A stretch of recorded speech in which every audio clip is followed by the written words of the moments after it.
morning, Facebook family. We're glad that you're joining us today. It is a rather unusual way to do church on a normal basis. I can't recall a time other than a snow day that the sanctuary looked like this at 10:30 on a Sunday morning. But we're glad you're joining us. We're glad you're staying home and safe, and that you're able to join us in worship today. If you do us a big favor, at the bottom of the video there's a share button. Share this on your page so other people can join us in worship this morning, as most churches simply don't have the option to meet in person. But I do thank Greg and Morgan for joining me here today, as we are trying to practice some social distancing and to still lead you in worship at the same time. So thanks for joining us, and I'm going to let them take over at this time.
Want to thank Greg and Morgan for doing a great job on those songs this morning. We really appreciate it. As I said, this is an unusual way to do church, but it's something that we need to do for the time being. So we're glad you're joining us, as I've seen so many of you on Facebook already, and really do appreciate it. Hope you will again take time to share this video with those on your Facebook page. So we're going to just continue the sermon series we've been in, which in the story is we're in the life of Jesus, and we're in the middle of his ministry. Last week we looked at John 3:16 as Jesus began teaching God's great love for people. He did it with his words, he did it with his actions by healing people, he did it by comforting the woman at the well who was cast out of society, by eating dinner with Levi, the tax collector, and his sinner friends. He expressed God's love to everyone in a complete and whole way. And then his ministry began to change just a little bit, where he began to focus on something that was beyond God's love. It was now a focus of where you're at in your life. What matters in your life? What is the foundation of your life? If you have your copy of the story, we're in chapter 24, and it will actually be on page 344. Otherwise, your Bible, it's in Matthew chapter 7 today. Begin with the year 1173.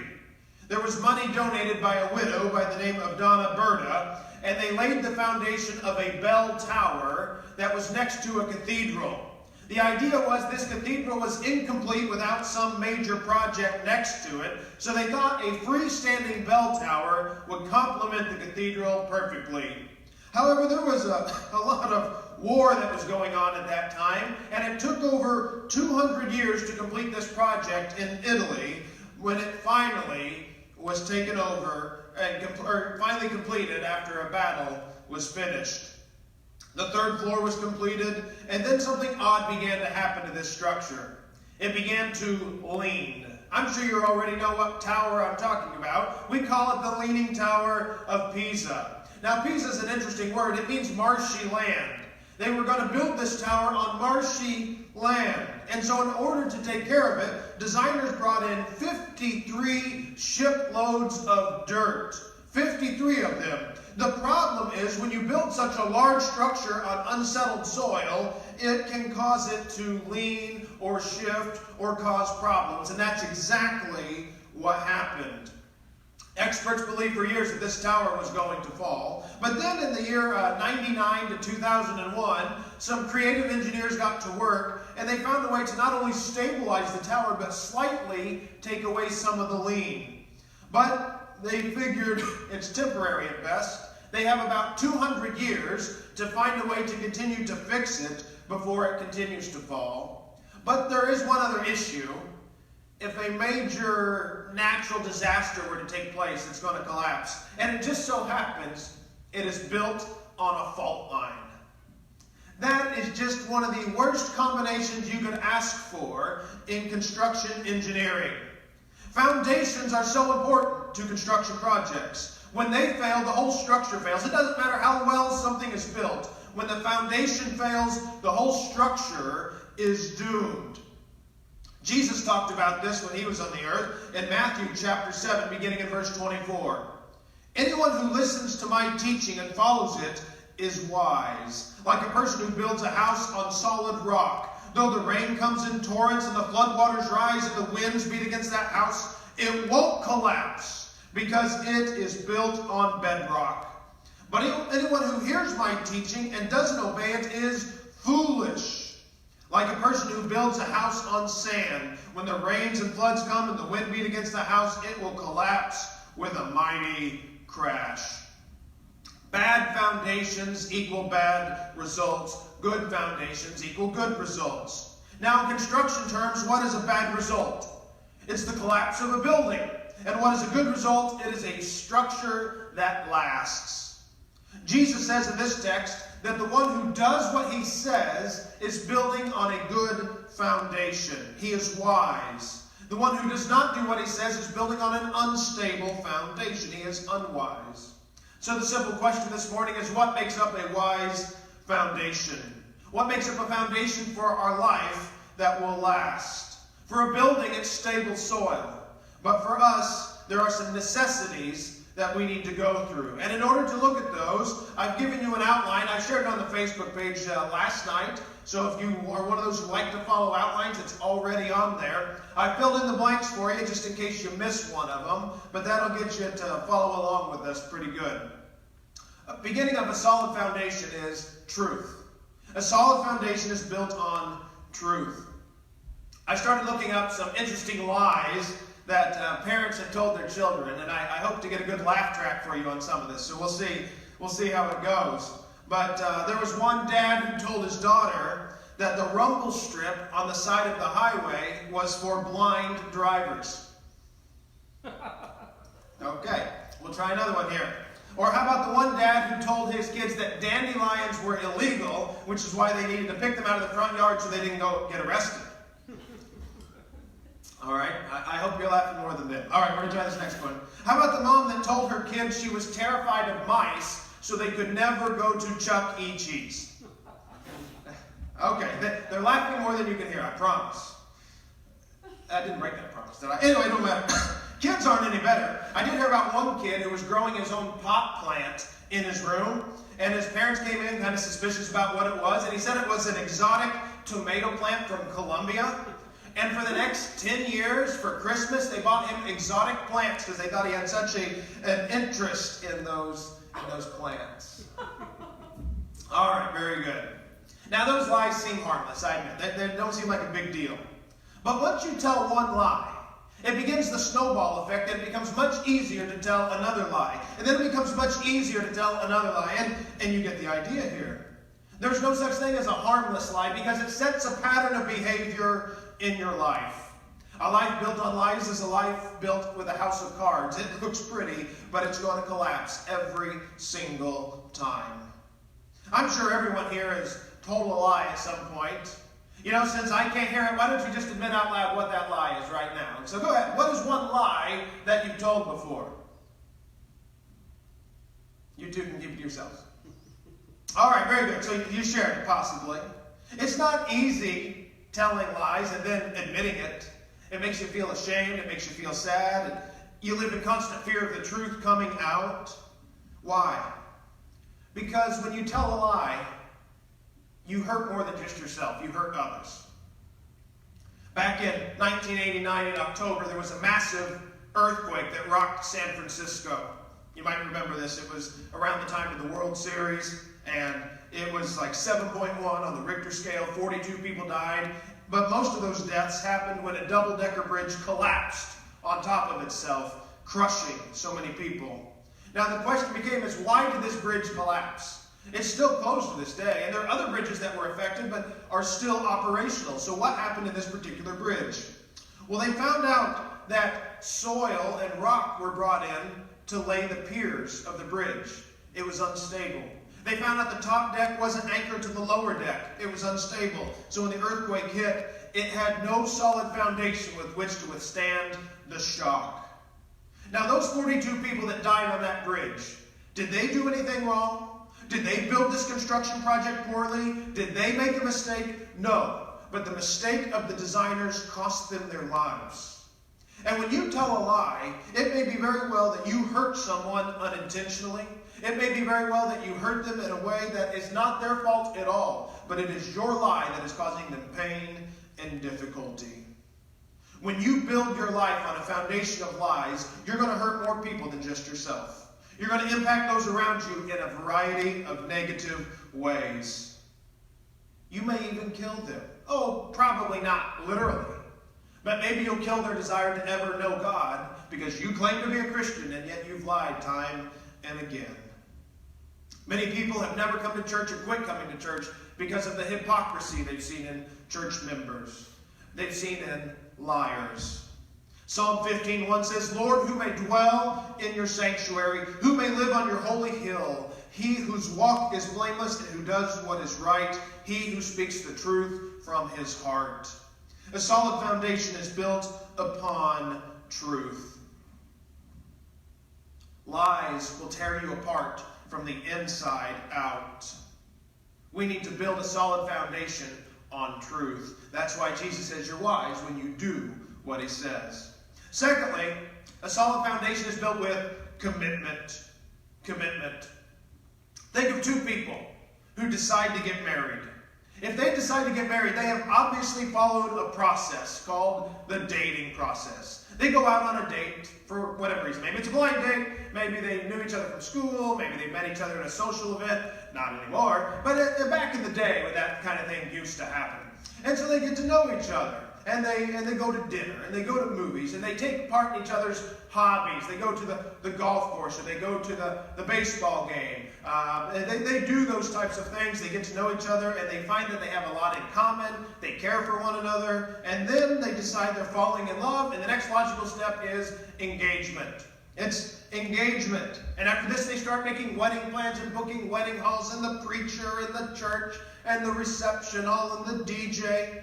And after spending an obscene amount of money, I looked this up, by the way. Did you know in St. Louis, the average wedding costs $25,000?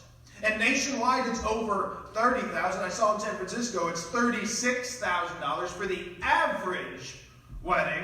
So if you were frugal and only spent 10, there's somebody out there who spent 60. I mean, my goodness, that's crazy to think about. And they spend all this money to simply say they love each other in front of a crowd of people. And then 6 months later, they wonder what they ever saw in that person to begin with. Now, I'm going to stop going down that road because that might be getting a little too personal for some of you. But let's go back to where we were heading. You get this wedding. The couple gets married. They begin this new life together. Why? Why do they do that? Ultimately, it's because they trust each other. They have decided to take a step that says leaving will become a lot more difficult. They're making a serious commitment to one another. Now, sometimes people back out of that commitment. But the idea of marriage is it's not going to be easy to leave. You're setting up some boundaries that say we're going to try to work this out even when times get tough. You can't just pack an overnight bag and leave and never return. It's a lot more effort to get rid of this relationship. When you accept Jesus into your life, you're also making a commitment. We're saying that we will serve Him, honor Him, love Him, even when it's not easy in our lives. We'll make a commitment and do our best to follow Him. And when we choose to do that, we're laying a foundation of solid rock in our life. But when we allow our earthly commitments to be our foundation, whether it's our jobs, whether it's our school, whether it's our hobbies, whether it's our interests, that is a foundation that will cause our life to crumble. You might say, but Mark, my job's important. My family's important. I need to put them first. Well, you do need to care for them, but you can't put them first. I've only found you can truly value your family and your work when you love Jesus first. Because Jesus tells us that those who work as if they're working unto the Lord. And those who love their family should do so as Christ loved the church, giving Himself up for her, sacrificing Himself for her. When you follow Jesus first, your family's going to be well taken care of. When you love Jesus first, you're going to work hard at your job. There's no room for any other commitment. So how committed are you? Reminds me of the story of the pig and the chicken that were walking down the road having a conversation one day. And they saw a sign at a country church. And it said, donations requested for ham and egg breakfast. And the pig and the chicken were talking and said, we ought to make a donation, the pig says. He says, we ought to make a donation to that. That would be good for him. And the chicken says, I agree. I'm going to donate some eggs and you donate some ham. And the pig said, now wait a minute. For you, that's a donation. For me, that's a total commitment. How do you get ham versus how do you get eggs? Think that one through there for just a minute. Keep the laughter down. They're going to hear it. Stop, please. It's easy to make a small contribution here or there. But when you're asked to make a total commitment, we pause. Like, whoa, you're asking what of me? I don't think I have that much to give. You've got to decide if it's worth it or not. Maybe the real question is, how can we get to the point of total commitment in our relationship with Jesus? Because total commitment isn't doing one big thing here or there. It's completely committing ourselves daily to a life of study, of prayer, of walking on the narrow road. Wide is the way that leads to destruction, and many will find it, the Bible says, but narrow is the way that leads to righteousness, and very few will choose to walk that road. Our foundation of following God has to be built on a life of commitment, and that has to overflow into our human relationships. This commitment to Christ is hard, but we got to keep our eye on the prize. We're talking about eternal life here. Saw an interesting quote that several weeks back, and I saved it because it means a lot to me thinking about it. It says, success is never owned, it is rented, and the rent is due every day. The rent is due every day. You'll never be totally committed in one decision. It's a series of small decisions you make every day.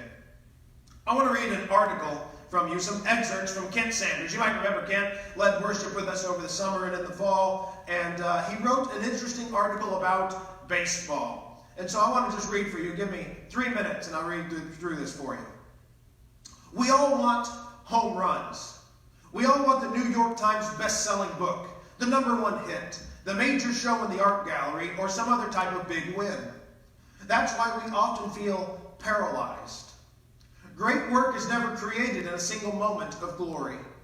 It's always preceded by a long series of small victories. Do you know how long it took Michelangelo to sculpt his famous David statue from gleaming white marble? Over 2 years. Every day the 26-year-old artist showed up away and went chipping away at his masterpiece. It didn't happen in a day. It happened in hundreds of days. Back to baseball. I was curious about how many major league hits were singles, doubles, triples, and home runs, so I came across this nifty graphic that showed the distribution of the 4 hits by decades. And the distribution is clear that almost all hits are singles. 75% are singles. So games are won mostly by singles. Division titles are won mostly by singles. A World Series is won mostly by singles. Legacies are created mostly by singles. A single just means a small victory. And I don't know what it means for you personally. A single is one little slice of work that isn't going to move a mountain by itself. But the cumulative effort of a bunch of singles is massive. Remember, those little victories add up quickly. A commitment to God is a series of singles every day. It's choosing to read your Bible when you'd rather read the latest bestseller on the New York Times list. It's choosing to pray for 10 minutes instead of get right into your favorite TV show. It's choosing to put God first in your life, one moment at a time. A solid foundation in your life is built with a commitment to God. Third, it is expecting challenges. If you're going to have a solid foundation in your life, you build it expecting challenges. What I find very interesting about the wise and foolish builder is they both encountered storms. They both encountered the storm that beat against their house. And it was the lack of care by the foolish man's building that cost him everything.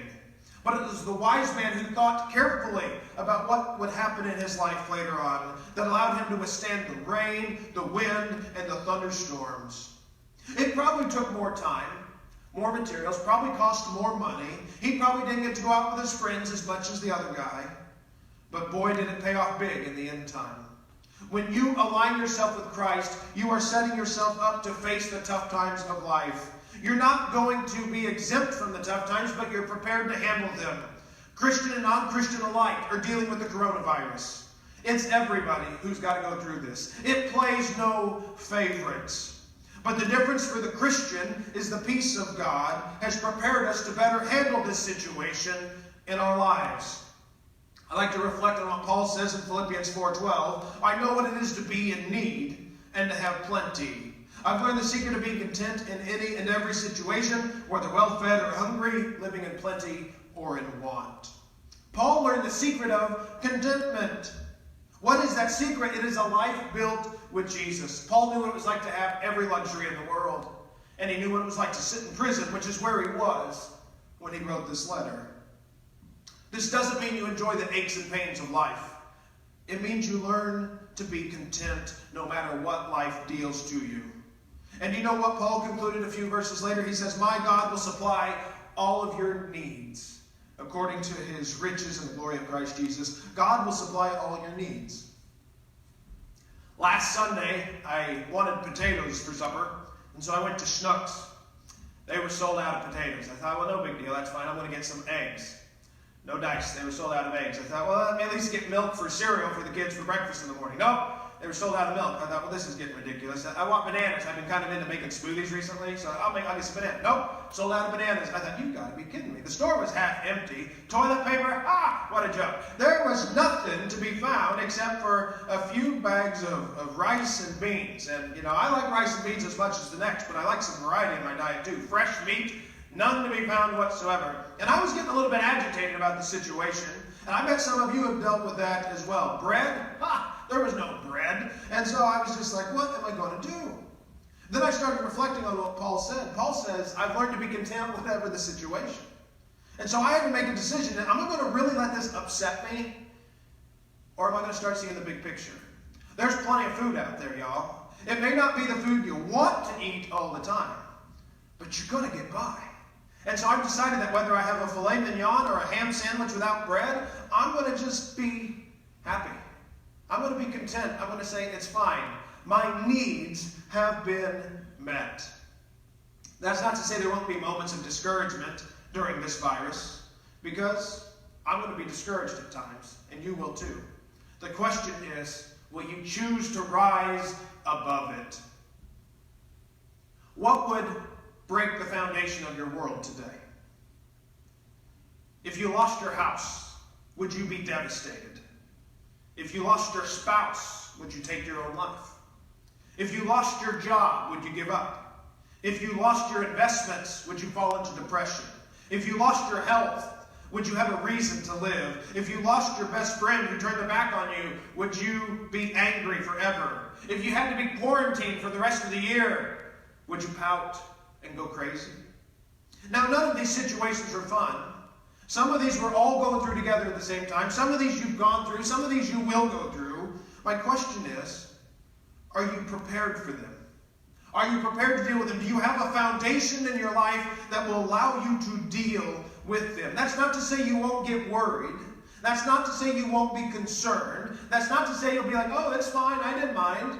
No, of course you mind. But listen, having Jesus in your life gives you a solid foundation to handle these crises as they approach you. Falling off a cliff is a really bad time to say, I think I might want to attach my safety harness. Reminds me of the story of the guy who fell off a 100-story building. And as he was going past the 50th floor, there was a person sitting at the window with the window open. And as he fell past him, he said, doing good so far. Yeah, but we know how that story's going to end. We know what's going to happen when he gets down to that first floor. He's not going to be doing good anymore. And if you wait to lay your foundation of solid rock with Jesus, when you're in the middle of the difficulties, the worries might become too much. The pain might become overwhelming, and you may walk away. Paul found contentment in all situations because he had Jesus in his life. So when he was in prison, he said, hey, for me to live is Christ and to die is even better because I get to go to heaven with him. Be prepared for the trials in your life with the foundation of Jesus Christ. A solid foundation is also built with submission. Now that seems like an odd thing to say. What do you mean with submission? Any good architect knows that before they design any building, they have to know where that building's going to be built. They have to change their design to accommodate the needs of the landscape or region. In the Midwest, they need to consider tornadoes. In the West, they have to consider earthquakes. In the Southeast, they have to consider hurricanes. In the North, they have to consider blizzards. In the mountains, they have to think of blizzards as well. The architects of a region have to submit to the elements that they're building in. When we build on a foundation of Christ, we have to submit to His desires, His will, His way of life, and His attitude. Now, submission is something that's not easy to do. We don't say, I'd like to go submit right now. That's just not something we sign up for very often. The biggest problem is we have to admit we're not good enough on our own, that we need help. Now, this was the problem for Adam and Eve. They saw an opportunity to become independent from God. Eat this fruit and you'll be like God. And they saw that it was pleasing to the eye. And so they partook. They wanted to become like God. Yet, people today submit to drugs, alcohol, sex, violence. They turn to what the world has to offer and say, this is a good foundation, try it out. But that foundation will crumble every time. Our foundation must be greater than these things. Our foundation must be able to endure and overcome. The foundation is Jesus Christ and Him alone. When we lay this foundation, we give in to His desires and His will, and we are prepared to face any storm and trial life has to offer. Jesus gives us some comfort in this. In Matthew chapter 11, He says, take my yoke upon you and learn from me, for I am gentle and humble in heart, and you will find rest for your souls. For my yoke is easy, and my burden is light. People believe they're finding relief in drugs. Oh man, I'm just so relaxed. It leaves you broken and longing for more, and eventually more will never be enough. It's going to chase you right into the grave every time. Jesus offers rest, security, and ease from the difficulties of life. However, the only way we can experience that rest is to give in to His rule in our life. Willingly submit to His leadership in our life. Are you willing to do that? If you are laying a proper foundation for your life. All right, last point I want to make is simply this. A solid structure is maintained with continual inspection. A solid structure is maintained with continual inspection. After you've laid a foundation, you can't simply walk away and say, it's done. No, you have to continually inspect the foundation for faults. You have to say, oh, we need to put some support in here. Oh, we have a crack in the foundation. It needs to be filled here. You got to look for issues and maintain it as it goes on. Every time we come to communion on Sunday mornings, We're told to reflect not only on what Christ has done for us, but we're told to examine our own lives. It says, as each of you go to eat the bread and drink the cup, you should examine your own self. We're to do an inspection every Sunday together. We have to evaluate where we're falling short on honoring Jesus in our life and thank Him for His forgiveness and commit to do better. That's what we do at communion.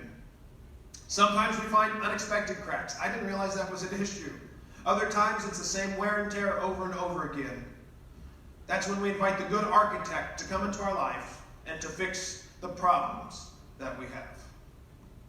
Continual inspection is a must. 1 Corinthians says, therefore, whoever eats the bread and drinks the cup of the Lord in an unworthy manner will be guilty of sinning against the body and blood of the Lord. A man ought to examine himself before he eats the bread and drinks the cup. If you expect to grow in the Lord and have His security in your life during the storms of life, then you better continually inspect your life. You better examine what matters, what's important, what your attitude is, what your motives are, what actions you're participating in. You do that, and you will keep a foundation that is in good repair, and you'll be prepared for the storms of life. As Morgan and Greg join me back on stage, I do want to tell you one story. I bet it's a story they're familiar with. Do you remember the story of the 3 little pigs? Okay, I think we all heard that one when we were growing up. And so there's the 3 pigs, and they build their houses. One builds their house out of straw, one builds his house out of sticks, and the other builds his house out of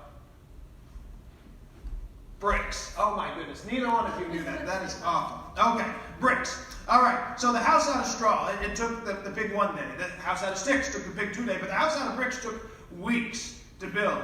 And the other 2 pigs kept making fun of him. They said, come on, let's go play. You're taking forever. And he said, no, I'm going to take my time.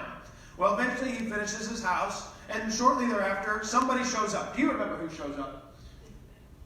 Big Bad Wolf. Very good. All right, so the Big Bad Wolf shows up. And they all run into their house and shut the door. And he goes to the straw house first. And he says, little pig, let me in. And the pig says, not by the hair on my chinny chin chin. Very good. I hope you're participating at home, too.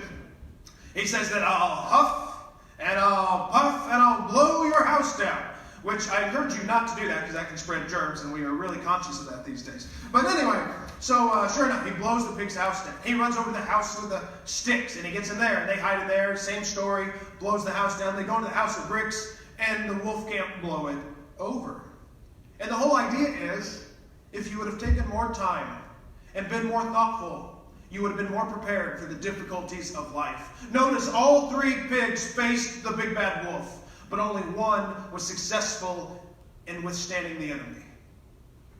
Psalm 127 verse 1 says, unless the Lord builds the house, its builders labor in vain. Unless the Lord watches over the city, the watchmen stand guard in vain. God is our solid foundation. Even when the land shakes, the wind blows, the lightning strikes, our foundation stands firm. Let's build upon that rock this morning. Let me pray for us, and then I want to turn it over to Greg and Morgan. Father in heaven, I thank you for this morning that you blessed us with, the privilege we have to join together in worship today. Thank you for this amazing technology that allows us to be connected even though we're apart by miles. We're together in one spirit today. And as we are, we lift up the problems of the world to you. This virus situation is something we don't understand. It's something that we don't fully grasp, but we know you do. And you promised to be with us through all the storms of life. So I ask you to give every family the security they need, the peace they need in this difficult time. And for those that have lost loved ones or will, I ask that they would know your peace in these difficult seasons of life. This we all ask in Jesus' name. Amen.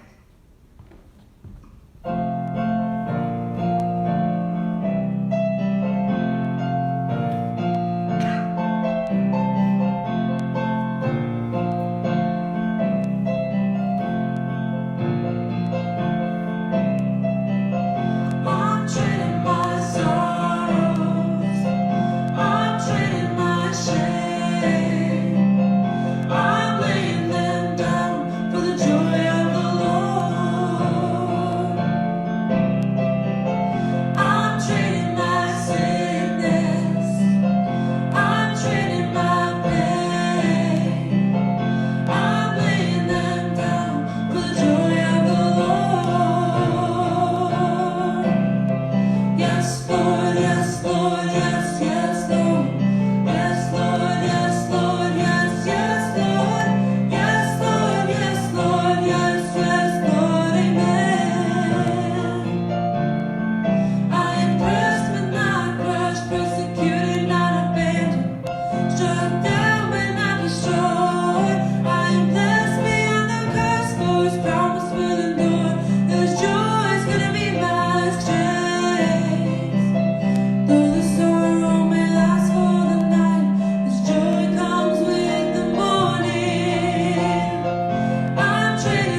before you go, I would like to at least encourage you with a few things.